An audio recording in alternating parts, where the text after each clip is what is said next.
আগামী 12 তারিখে জাতীয় সংসদের প্রথম অধিবেশন বসতে যাচ্ছে এবং প্রথম অধিবেশনে সরকারি দল হিসাবে সরকার হিসাবে আমাদের যে সমস্ত সংশ্লিষ্টতা আছে সেই সব বিষয়ে মন্ত্রিপরিষদ একটা প্রস্তুতি গ্রহণ করেছে।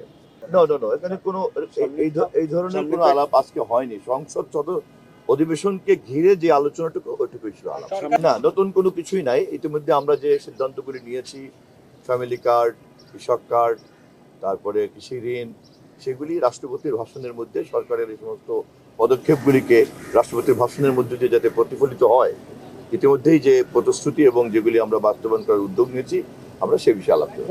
সংশ্লিষ্ট মন্ত্রণালয়গুলিকে মাননীয় প্রধানমন্ত্রী এই বিষয়ে ডাকবেন, অর্থমন্ত্রী সহ সংশ্লিষ্ট সকল মন্ত্রণালয়গুলিকে ডাকবেন, অর্থমন্ত্রী এবং বিদ্যুৎ মন্ত্রী সহ সকলকে নিয়ে বলবেন। রাষ্ট্রপতির ভাষণ নিয়ে আমরা কথা বলেছি এবং বেশ কিছু প্রসঙ্গ এসেছে, এরপরে চূড়ান্ত হবে।